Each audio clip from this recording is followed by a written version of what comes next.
Você é muito bem-vindo a mais um encontro da Semana do Espírito de Profecia. Que bênção que você decidiu estar conosco na penúltima transmissão deste evento tão abençoado. Eu tenho certeza que isso tem te ajudado de várias maneiras, por meio das ferramentas que nós temos compartilhado aqui e, sobretudo, por meio das mensagens que são o clímax a cada noite. E sem dúvida você vai ver que vai valer muito a pena hoje permanecer até o fim. Convide aí, portanto, os seus amigos, sua igreja, divulgue o link, por favor, para que esse evento atinja o maior número de pessoas possível. Eu estou aqui hoje novamente com o meu amigo pastor Vinícius Mendes. Que alegria dividir a apresentação do programa aqui juntamente contigo. Seja muito bem-vindo mais uma vez. Olá, Tonete, tudo bem? Tudo bem. Olá, você também que está com a gente. Muito obrigado pela sua companhia. É um grande privilégio contar com sua audiência, a sua companhia mesmo, né? Estamos juntinhos aqui, estudando a Palavra de Deus nessa semana tão especial. Como o Tonete disse, sempre com uma palavra inspirada, uma mensagem especial de Deus. Você veja que coisa maravilhosa, né? A igreja reuniu assim, importantes teólogos da Igreja Adventista aqui no contexto brasileiro para compartilhar com você mensagens tão poderosas, tão especiais, tão preciosas, que estão reunidas ali no livro O Grande Conflito, que explica, não é, assim, o plano da redenção de uma maneira tão linda, sobretudo concentrada a mensagem nos eventos finais. Bom, você sabe, a cada dia a gente está destacando títulos aqui do Dom Profético, dos livros, dos escritos de Ellen White, para você pensar e também adquirir e ter na sua biblioteca. E hoje é uma dobradinha de livros, que é uma coletânea, né? Mente, Caráter e Personalidade, volume 1 e Mente, Caráter e Personalidade, volume 2. Olha, esses são livros celebrados de Ellen White, esses são livros em que o tema da psicologia, vamos chamar assim, né, ou do estudo da mente humana, é abordado aqui de uma forma tão profunda, tão sensível, tão especial. Eu queria destacar aqui, rapidamente, alguns temas que você vai ter, por exemplo, no volume 1 do Mente, Caráter e Personalidade. Por exemplo, o livro já é introduzido com o estudo da mente. Você vai perceber como a inspiração vai trabalhar esse tema da psicologia. O que significa estudo da mente? Depois, relacionamentos básicos, desenvolvimento da mente, especialmente para quem tem criança no processo de educação, como que a mente vai se desenvolvendo, a personalidade em crescimento, como a nossa personalidade vai se estabelecendo, a força da vida, egoísmo e respeito próprio, adolescência e juventude. Será que a gente precisa de dicas aí para educar adolescentes e jovens? Olha, aqui tem trechos preciosos para isso. E princípios e diretrizes na educação de forma geral. Isso aqui é só o volume 1. Não vou nem falar agora sobre o volume 2, que é uma continuação extraordinária disso. Então, deixa eu falar uma coisa para você. Esse é um livro, ou esse é um conjunto de livros, uma dobradinha de livros que você precisa ter na sua casa. E eu vou te falar uma coisa, se você ficar com a gente até o final desse programa, você vai ter acesso a um cupom especial de desconto imperdível para você poder levar os dois para casa e ter bênção especial para você e para a sua família. Mas o cupom vai ficar disponível só no final do programa, então não descola da gente, porque tem bênção especial para você. Não é isso, Tonete? É isso aí, é verdade. E a gente quer começar a nossa live de hoje pedindo a bênção de Deus, claro, sobre o programa, tudo que nós ouviremos aqui e sobre quem está assistindo a gente. Então vamos orar? Querido Deus, muito obrigado por esta oportunidade de estudarmos temas tão importantes para os momentos finais da história. Abençoa a nossa programação de hoje, o pregador de hoje, o nosso convidado e também cada pessoa que está nos assistindo em casa, na igreja, talvez no trabalho ou em qualquer outro lugar. Que o que for dito aqui seja luz para o caminho e que resulte em um compromisso ainda maior com a palavra de Deus. Nós pedimos tudo isso e agradecemos em nome de Jesus. Amém. Você sabe que além desses livros que nós estamos apresentando a você, você tem o acesso a todos os escritos de Ellen White de forma gratuita também. E a gente está enfatizando 2 links aqui, que já está também na descrição do nosso vídeo, que é o EGW Writes, que é o site que é hospedado na sede mundial da Igreja Adventista, que administra o patrimônio literário de Ellen White. Ali você tem acesso a cartas, manuscritos, artigos de revista, todo o material original de Ellen White e também esse material traduzido e publicado em todas as línguas em que eles foram publicados, inclusive português. Então é um material imperdível que você tem via site e também aplicativo para o seu celular. Além disso, você tem o site também hospedado aqui na Casa Publicadora com todo o nosso acervo publicado em português disponível para você, e tem também a experiência publicada se você desejar adquirir, que é uma grande bênção também. Falando em bênção, a CPB tem bênção sem medida, porque Deus tem abençoado muito a nossa instituição, e agora o pastor Tonetti vai acompanhar, na verdade ele vai entrevistar um dos nossos editores aqui sobre um tema apresentado em um livro muito especial, e queria que você acompanhasse com a gente agora. Pastor Wellington Barbosa, que é o gerente editorial da Casa Publicadora Brasileira, está com a gente hoje para falar sobre uma novidade.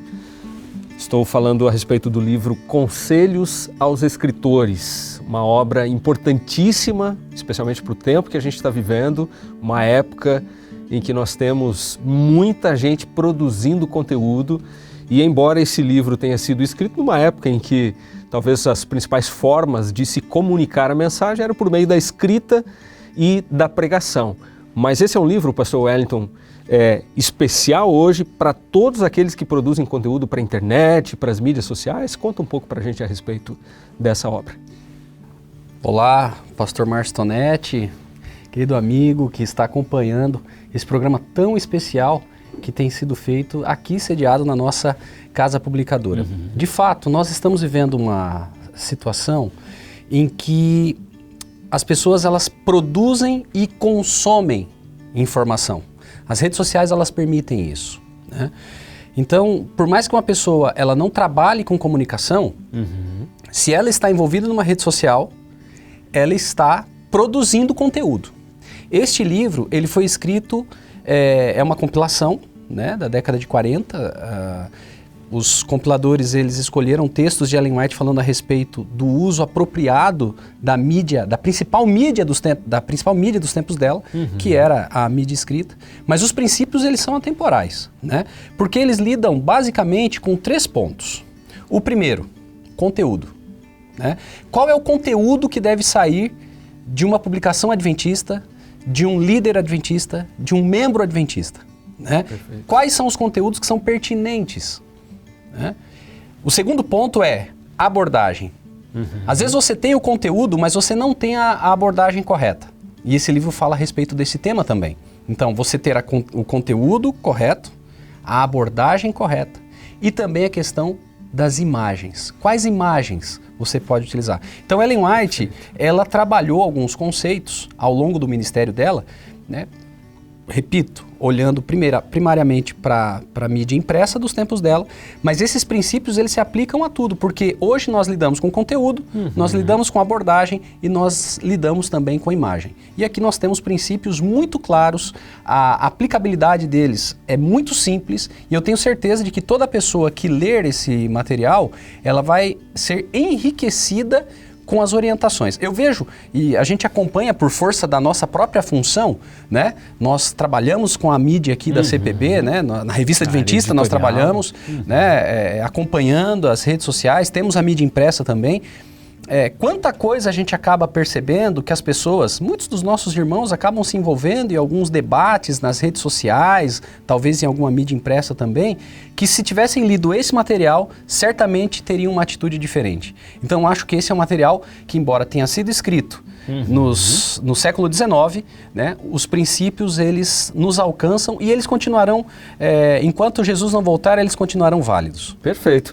Ou seja, em resumo, é um livro não só para quem trabalha numa instituição como a nossa aqui, na área editorial, ou numa TV como a Novo Tempo, emissoras de rádio, ou diretamente com a internet, nos canais da igreja, mas para todo aquele que produz conteúdo, seja o próprio líder da igreja local, enfim, para todo mundo. Sem dúvida. Até porque o que nós temos hoje em dia, né, além das instituições de comunicação da igreja, nós temos as igrejas produzindo conteúdo. Perfeito. E os líderes dessas igrejas produzindo conteúdo nas suas próprias contas. Então, eu creio que toda pessoa que tem interesse em se comunicar com clareza e comunicar a mensagem adventista com clareza, seja na mídia impressa ou na mídia digital, certamente será beneficiado com o conteúdo desse livro. E uma outra novidade é que ele vem com a linguagem atualizada, certo? Faz parte da coleção dos escritos de Ellen White que estão passando por essa atualização, estão com uma nova roupagem, nova capa. É uma virtude que nós estamos trabalhando aqui na CPB, estamos quase chegando no final, e o pastor Vinícius, que tem trabalhado, feito essa semana com você aqui, ele é o líder desse trabalho, e nós temos novidades chegando aí, até o meio do ano que vem tem coisa boa para a gente anunciar para o nosso público. E esse é um dos materiais que estão sendo apresentados com essa nova linguagem, com uma linguagem mais contemporânea, o que facilita a compreensão e também a aplicação desses princípios em nossos dias. Excelente, perfeito. A gente agradece muito pelo seu tempo para falar com o pessoal que está assistindo lá de casa ou das nossas igrejas, a nossa Semana do Espírito de Profecia. Obrigado mesmo. Gratidão é minha. Que bênção, né? É muito conteúdo, é coisa muito preciosa, disponível para a gente continuar crescendo na Palavra de Deus. Ainda nessa linha, eu apresento você também esse material, você vê que essa semana é para você ver tudo aquilo que tem disponível, né? E esse livro aqui, olha só, dá uma olhada na grossura desse livro, que é um livro muito especial, que é uma biografia escrita sobre Ellen White, a biografia de Ellen White escrita pelo seu neto, não é? Arthur White. É uma biografia muito especial, disponível aqui no nosso catálogo. Se você deseja adquirir e conhecer mais sobre a vida dessa mulher muito especial, é só você acessar cpb.com.br. Perfeito, é a biografia mais completa que nós temos em língua portuguesa sobre Exatamente. a autora, né? Muito bem, pastor Vinícius, amigos que estão nos acompanhando, chegou o momento mais importante aqui do nosso encontro, momento de ouvirmos a palavra de Deus. E hoje sobre um tema, pastor Vinícius, sobre o qual muita gente tem dúvida e tem medo também, morte, né? Quando nós falamos a respeito disso, muitas pessoas não sabem o que acontece quando a pessoa morre, né? Será que ela reencarna? Será que a pessoa tem uma outra existência? Será que a vida após a morte? O que a Bíblia tem a dizer sobre esse assunto? Que é uma temática fundamental dentro do panorama do grande conflito, né? Como a gente não ser enganado a respeito desses enganos mortais, né? Digamos assim. E hoje quem vai falar para nós, pastor Vinícius, sobre esse tema é o pastor Dr. Isaac Malheiros, que é professor do Seminário de Teologia do UNASP, campus Engenheiro Coelho. Ele é doutor em teologia e vai trazer uma reflexão profunda a respeito desse tema. Então, fique conectado, porque é o momento de você tirar as suas dúvidas a respeito desse tema tão importante. Olá, como está você? Eu sou o pastor Isaac Malheiros e é muito bom estarmos aqui para estudarmos juntos alguns temas bíblicos importantes. Hoje vamos lidar com a seguinte pergunta: é o homem imortal? Como a Bíblia responde a essa questão? Mas antes de abrirmos a palavra de Deus, eu convido você para fazermos uma breve oração. Amado Deus, estamos aqui com a mente aberta, o coração aberto para ouvir a Tua voz. Que o Senhor nos fale por meio da Sua palavra. Em nome de Jesus pedimos. Amém. Vamos começar falando do engano da imortalidade da alma. O tema da imortalidade da alma foi um dos primeiros enganos de Satanás desde o início da história humana. Após criar o homem e a mulher, ali em Gênesis, no capítulo 2, versículo 16 e 17, o Senhor disse: de toda a árvore do jardim comerás livremente, mas da árvore do conhecimento do bem e do mal, dela não comerás, porque no dia em que dela comeres, certamente morrerás. Eu quero destacar essa frase, certamente morrerás. Mas então, no capítulo 3, no capítulo seguinte, aparece a serpente, que é o diabo. E veja o que está escrito em Gênesis 3, verso 4. Então a serpente disse à mulher: certamente não morrereis. Deus disse: vocês vão morrer, e Satanás disse: vocês não vão morrer. A origem do engano da imortalidade é a serpente do Éden. Satanás usou a serpente para enganar Eva, prometendo que, ao desobedecer, eles não morreriam, mas se tornariam como Deus, conhecendo o bem e o mal. Portanto, a imortalidade da alma, prometida por Satanás no Éden, foi o primeiro engano que ele pregou à humanidade. Essa falsa doutrina que sustenta que os seres humanos são imortais por natureza, se tornou parte da teologia cristã, infelizmente, sendo pregada em muitos púlpitos E muitos pregadores hoje fazem eco à declaração da antiga serpente. Depois do pecado, Adão e Eva perceberam a verdade da sentença de Deus. És pó e ao pó tornarás. O que implica em morte física. Deus os afastou da árvore da vida, cujo fruto poderia garantir a imortalidade, e assim a humanidade foi condenada à mortalidade. Sempre que as palavras imortal ou imortalidade aparecem na Bíblia, é para dizer que só Deus tem a imortalidade, ou que as pessoas vão ter no futuro, quando ressuscitarem dos mortos. Elas vão ter a imortalidade. Nunca aparece relacionada com a alma na nossa condição atual. Além disso, a Bíblia fala muitas e muitas vezes sobre a morte e a destruição da alma. Ou seja, segundo as Escrituras, o homem, o ser humano, é uma alma. A alma não é uma parte de nós, e sim o homem todo.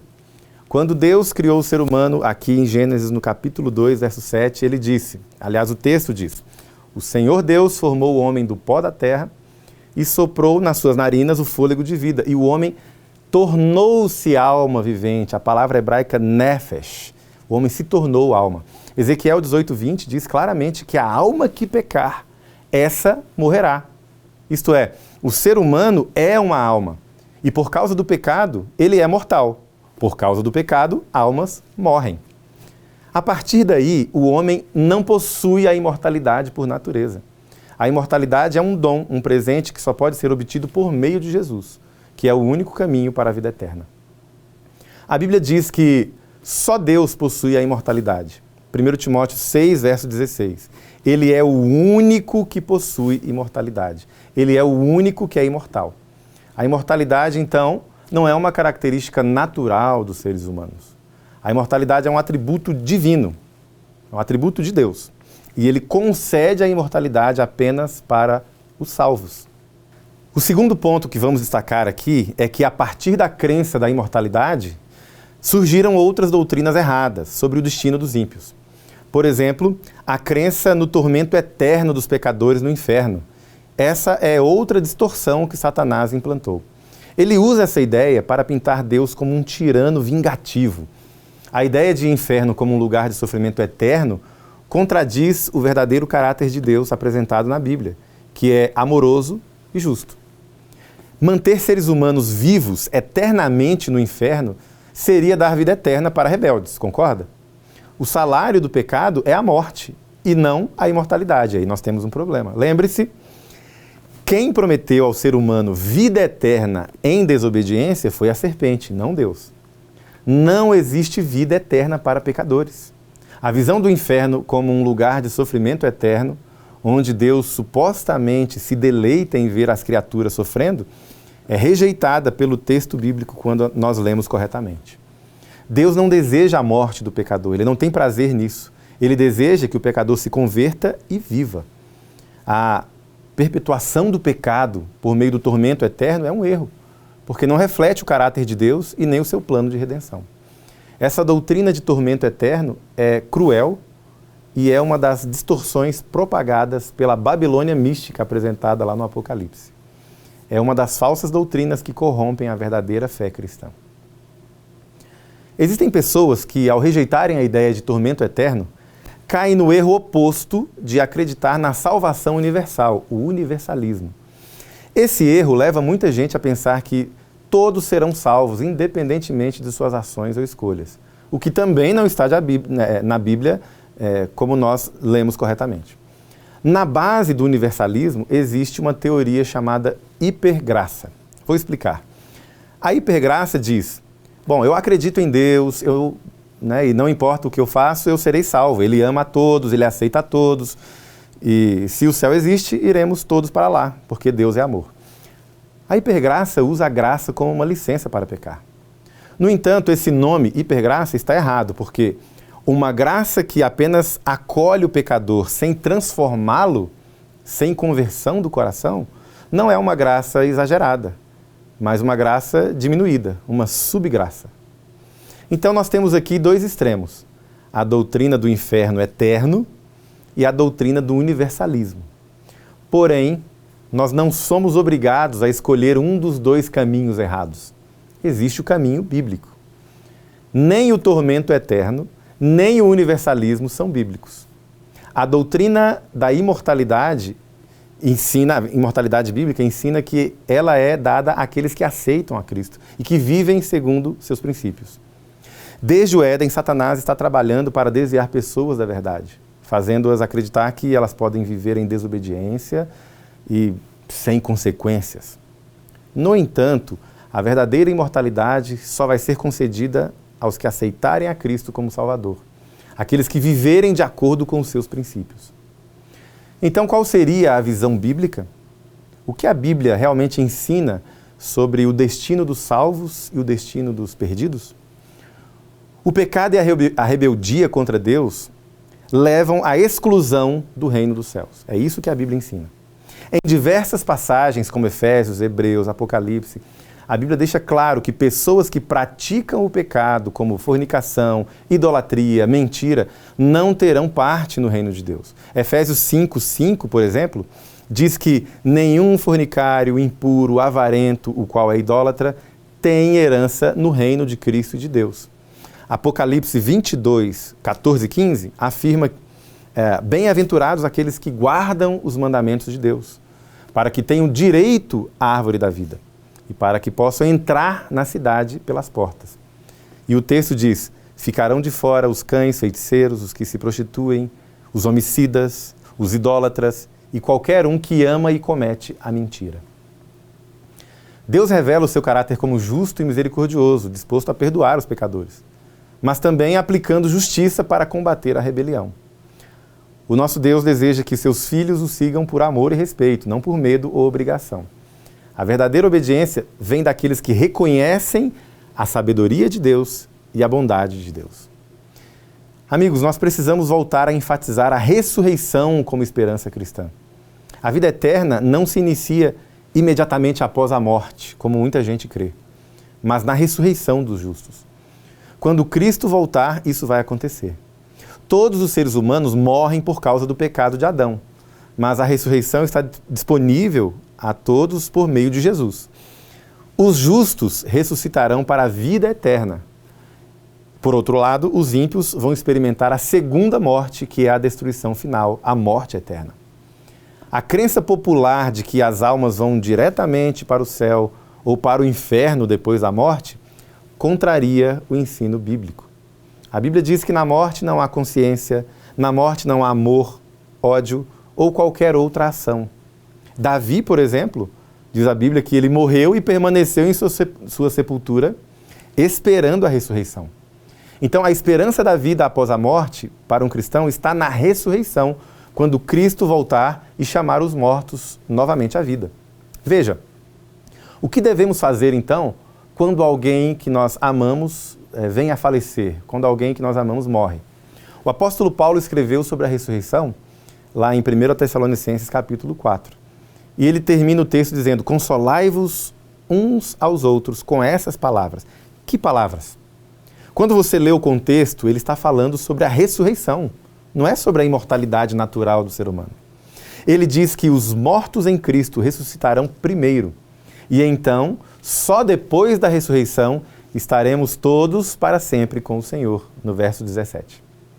A doutrina da ressurreição era central na fé dos primeiros cristãos, mas com o tempo essa verdade foi obscurecida pela crença numa imortalidade imediata depois da morte. Paulo, os outros apóstolos, os primeiros cristãos, eles acreditavam firmemente na ressurreição dos mortos como a verdadeira esperança da vida eterna. Contudo, infelizmente hoje, muitos cristãos não enfatizam mais essa doutrina. Há uma confusão gerada pela crença de que os mortos já estão no céu ou já estão no inferno. Mas pense comigo, se fosse verdade que os justos entram diretamente na glória ao morrer, a necessidade de uma ressurreição seria inútil, não? No entanto, o Novo Testamento insiste que todos os mortos, justos e ímpios, aguardam a ressurreição para então receberem as suas recompensas ou punições. A ressurreição, então, é a chave para a vida eterna ou para a morte eterna. O nosso Deus está buscando salvar a todos, Mas ele respeita a decisão do ser humano de aceitar ou não o que ele oferece. Aqueles que rejeitam o amor de Deus e escolhem viver no pecado se tornam incapazes de habitar no céu, porque o estado de pureza e santidade do céu seria insuportável para essas pessoas. Elas estão tão envolvidas nos seus próprios interesses, aqui da terra, que o ambiente celestial, cheio de amor, pureza, seria para essas pessoas uma tortura.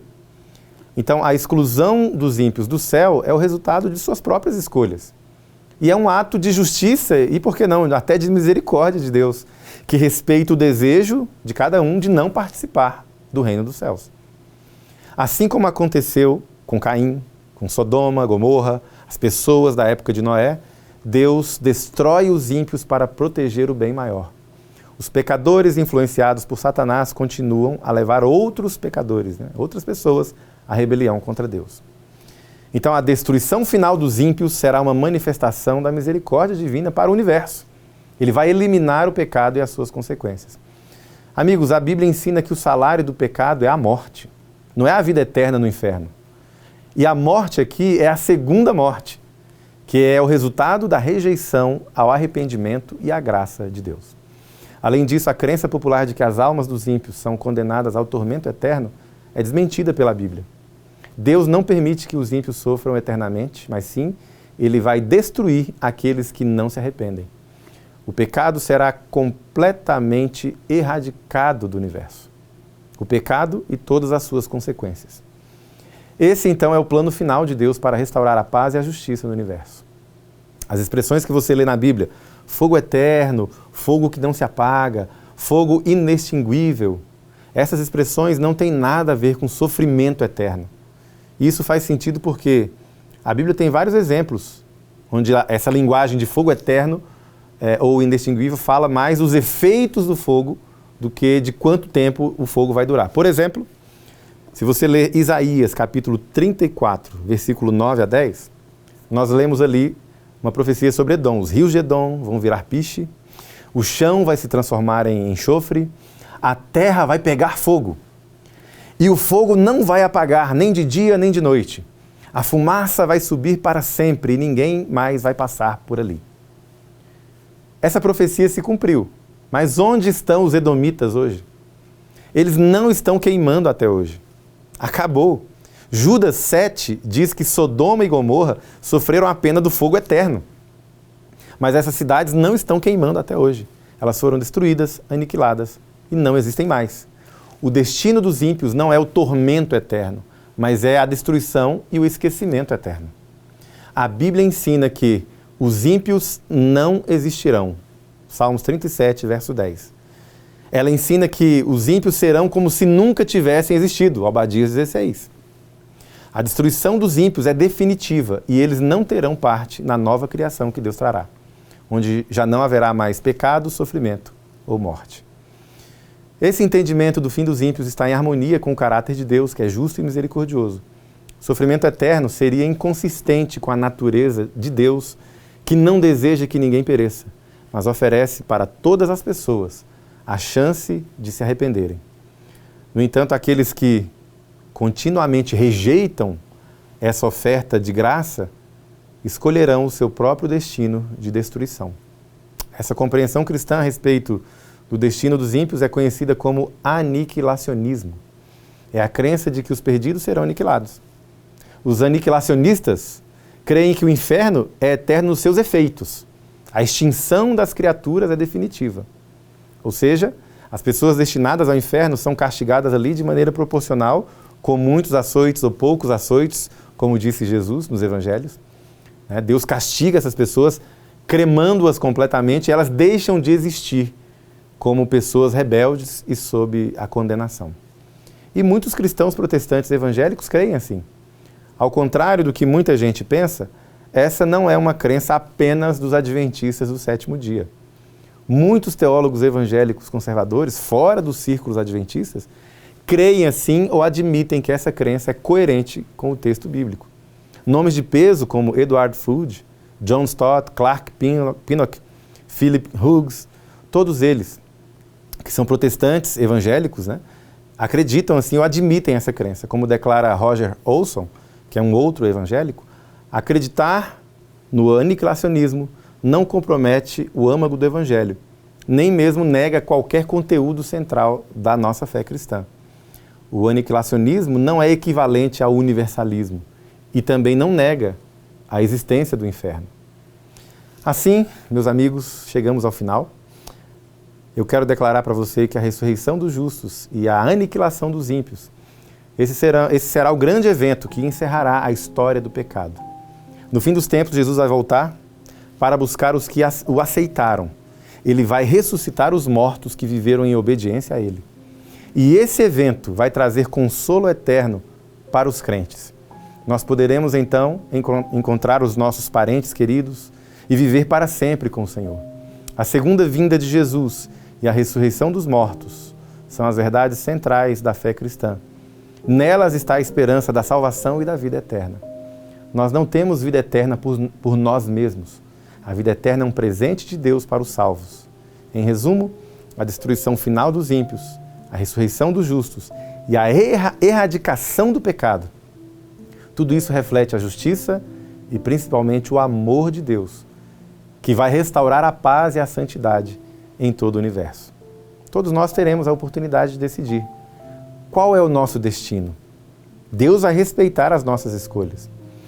Ele vai proporcionar um fim justo para a rebelião contra a sua lei. O meu apelo para você hoje é que você decida estar ao lado de Jesus, confiar nele para sim receber a imortalidade e viver eternamente com ele. Eu gostaria de orar com você agora, confirmando essa decisão. Vamos orar? Pai, obrigado pela tua palavra, obrigado pela esperança que temos no breve retorno de Jesus e a crença que temos, a firme crença na ressurreição dos mortos. Nesse momento, nós escolhemos, decidimos e declaramos que queremos estar do teu lado e assim recebermos a vida eterna, a imortalidade. Aceita no Senhor, nós oramos em nome de Jesus. Amém. Muito obrigado a todos, nos vemos numa próxima. Que Deus nos abençoe. Que tema importante, não é, pastor Vinícius? Verdade. É um tema fundamental dentro da temática do grande conflito que nós temos estudado ao longo desta semana. Exatamente. Né? E veja, um tema muito propício para abordarmos, inclusive, nesta data, né, em que as pessoas têm comemorado o Halloween. Sim. E essa questão da morte vem à tona. E essa, aliás, é uma data que tem ganhado muita força aqui no Brasil, né, em outras regiões do mundo também. Bom, sermão excelente. A gente teve a oportunidade de ouvir o professor Isaac e agora de podermos conversar um pouco com ele ao vivo aqui, né? Reagindo um pouco a algumas questões que ele levantou dentro da sua abordagem. Professor Isaac, pastor Isaac, muito bom a gente poder conversar contigo, ampliando um pouquinho mais esse tema que o Senhor trouxe para nós, o tema da morte. O que acontece com o ser humano após a morte? E eu fiquei pensando, ao ouvir aqui a sua fala, talvez a crença na imortalidade da alma seja uma das que mais estão presentes no imaginário popular, né? Por que essa popularidade? Por que essa crença está tão presente no imaginário coletivo? Bom, meus amigos, essa é uma crença bem antiga, desde os tempos do povo de Israel antigo, até antes, né? Os povos que estavam ao redor de Israel, eles acreditavam na imortalidade, acreditavam na reencarnação, mas falando de hoje, o nosso pensamento é muito influenciado pelo pensamento pagão grego. Então, nós pensamos como pensamos porque os gregos pensaram como pensaram. E eles tinham uma ideia de ser humano, uma ideia dicotômica. A dicotomia ou tricotomia. O que é isso? Dicotomia, o ser humano seria corpo e alma. Tricotomia é corpo, alma e espírito, como partes divisíveis e independentes. Então, o conceito bíblico é o oposto, né? É o holismo bíblico. O ser humano é um todo integral. Não existe uma alma que vive separada do corpo. Mas a explicação é essa, né?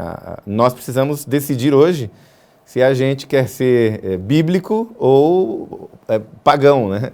Se nós somos seguidores de Jesus, ou seguidores de Platão. Eu sugiro que sejamos seguidores de Jesus nesse pensamento. Excelente, pastor Isaac. Na sua exposição, você mencionou que é uma crença bíblica muito clara de que nós somos uma alma e não temos uma alma. No entanto, algumas passagens bíblicas parecem sugerir a presença da alma. Na realidade, muitas denominações cristãs se apoiam em alguns desses textos para ensinar que existe uma alma, uma entidade imaterial dentro do corpo humano que se desloca do corpo e vai para algum lugar depois que a pessoa morre. Como entender esses textos e essas diferenças aparentes que existem entre ser uma alma e ter uma alma? Excelente pergunta. A palavra alma, especialmente em hebraico, né, em grego também, mas em hebraico, nefesh, é uma palavra que tem vários significados. A gente chama isso de polissemia, é uma palavra polissêmica. Ela pode significar várias coisas. Nefesh, por exemplo, pode significar vida, pode significar as emoções, o pensamento, a personalidade da pessoa. Mas o sentido básico é a vida, né, como um todo, que é o sentido do Gênesis, né? Interessante que em Gênesis, a alma vivente, essa expressão, ela não é aplicada só para o ser humano, mas também para os animais. Os animais são alma vivente. Então não há diferença, né? O que significa? São seres vivos. Então, quando você lê nos Salmos, por exemplo, minha alma está abatida, a pessoa que fala isso, o salmista, ele está falando dele mesmo, é ele que está abatido. Ele está triste com todo o seu ser, né? Não é uma entidade fora dele que agora fica abatida.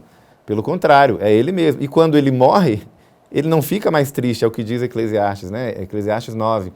Tudo que você tiver que fazer, faça bem feito, porque na morte não existe mais nada disso, né? Nem amor, nem ódio, nem nada.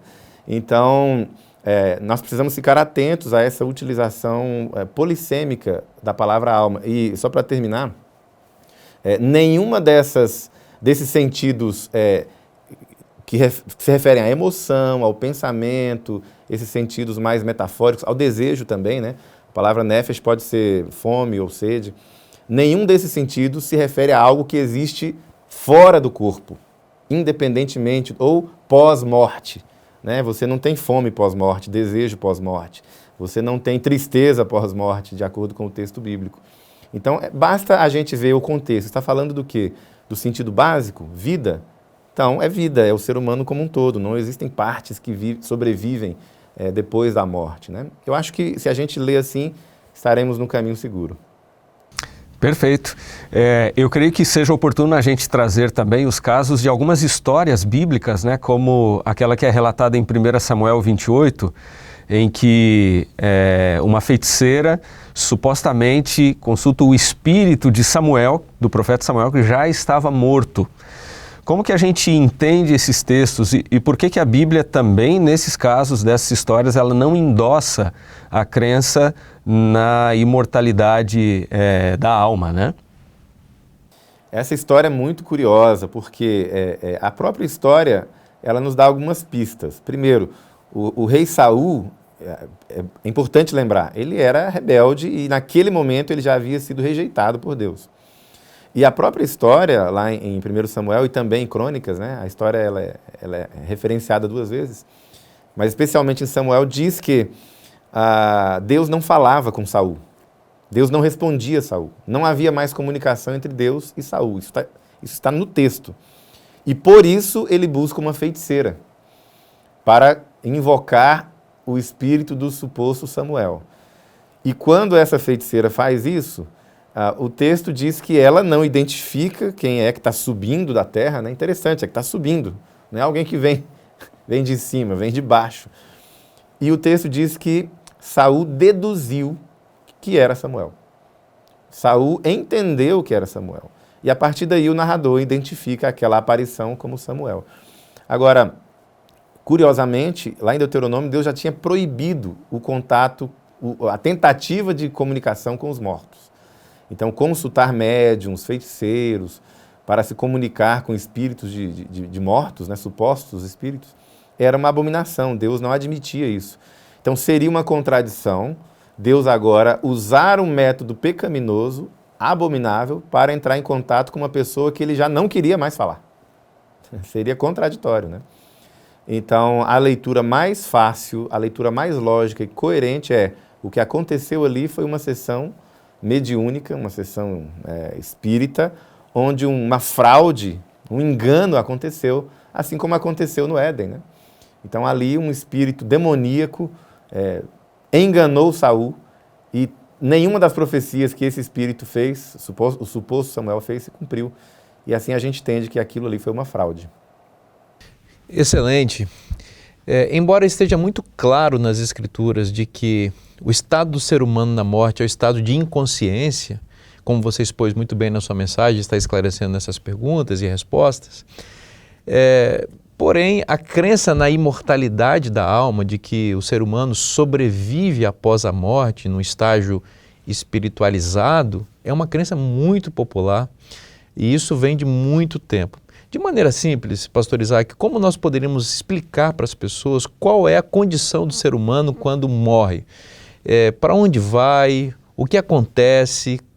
Como a pessoa e a sua memória permanecem? Existe alguma possibilidade de comunicação com a pessoa que já morreu? Explica isso de maneira simples para os nossos telespectadores. Bom, a Bíblia começa mostrando como que o ser humano é feito, né? Em Gênesis. Então, é uma equação muito simples, né? É o corpo, o pó da terra, o corpo, mais o sopro de Deus, o fôlego de vida, isso se torna uma alma vivente. Por que é uma alma vivente? Porque na Bíblia existe alma morta, né? Ezequiel 18 fala da alma morta, né? A alma que pecar, essa morrerá. Outros textos de Levítico e Número utilizam a expressão alma morta. Então, a alma morre na Bíblia. E o que acontece na morte é o oposto da criação. Eu vou ler para a gente aqui o que está no livro de Eclesiastes, no capítulo 12, a partir do versículo, no finalzinho ali, versículo 7 diz assim: pois então o pó voltará à terra e o espírito voltará a Deus que o deu. Ou seja, é a equação do Gênesis agora desfeita. O pó volta para a terra e o espírito, o sopro, volta para Deus. Esse sopro é o sopro mesmo, né? O vento, o ruar. Ele não é algo consciente, porque a Bíblia diz que na sepultura ninguém louva a Deus. Então, o que acontece na morte é uma pergunta que exigiria mais tempo, mas basicamente, o que acontece na morte, Jesus comparou a um sono com Lázaro. Você não tem percepção do que está acontecendo ao redor, você está descansando, não há sensação de passagem do tempo, não há comunicação. Aliás, a tentativa de se comunicar com os mortos, Deus proíbe já no início ali, né, nas leis que ele dá ao povo de Israel, e depois repete essa proibição. Por que é proibido? Porque não há possibilidade. E nessa tentativa você pode ser facilmente enganado, como Saul foi. Então, o que ocorre na morte é a cessação de todas as atividades. Obviamente, você continua, a sua memória na cabeça dos seus amigos, da sua família, continua, né? Mas você não percebe nada.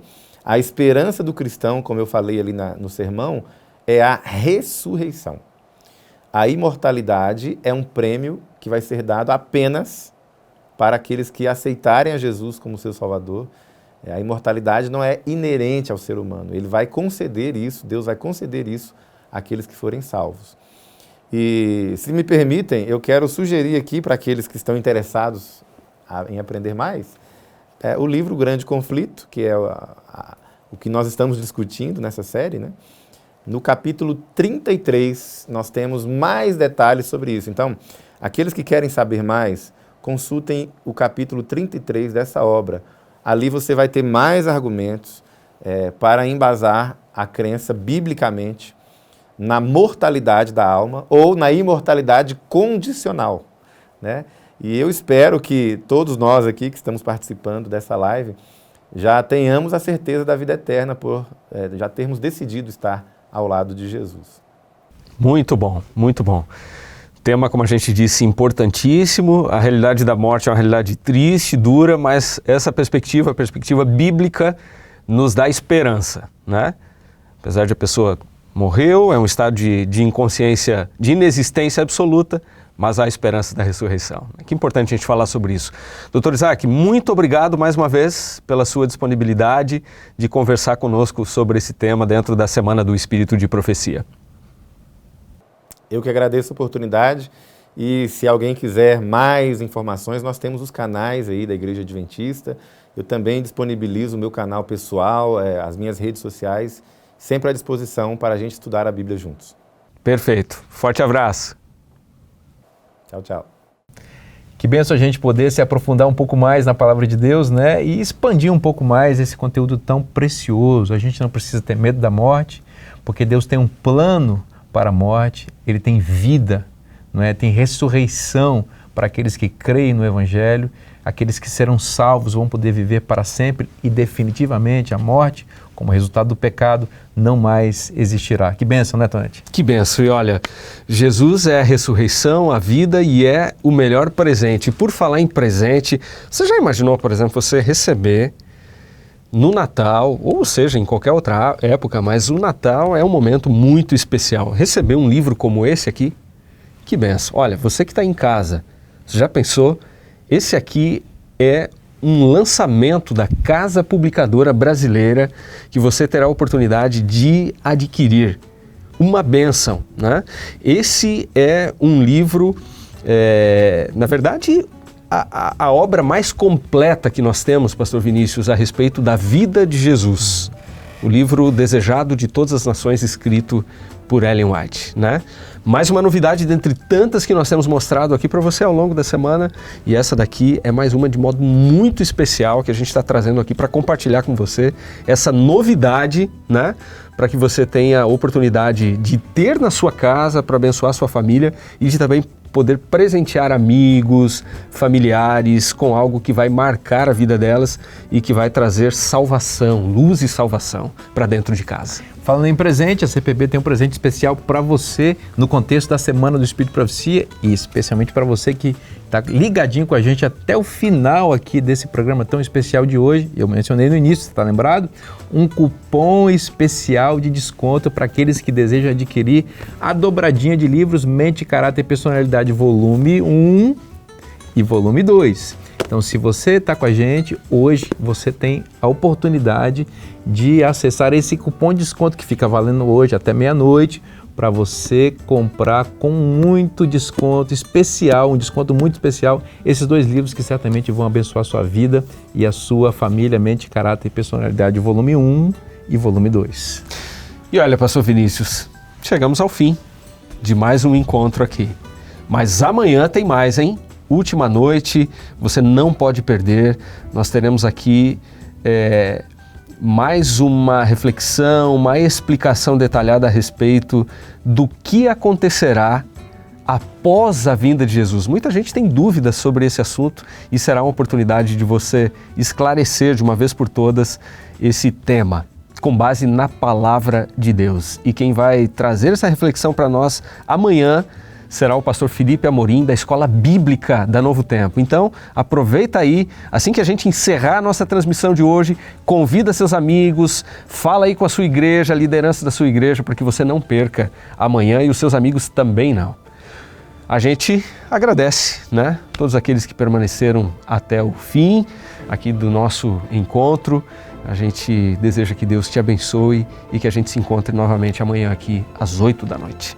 Jesus disse, eu sou a ressurreição e a vida, aquele que crê em mim, ainda que morra, viverá. Essa é a grande esperança, a grande promessa. Então continue crendo em Jesus, não tenha medo da morte, porque Jesus é a ressurreição e a vida. E é por causa disso que nós estamos aqui e é para isso que estamos aqui, ajudando as pessoas a conhecer um pouco mais sobre o Evangelho de Jesus. A gente espera você amanhã. Que Deus te abençoe muito. Um forte abraço e até amanhã.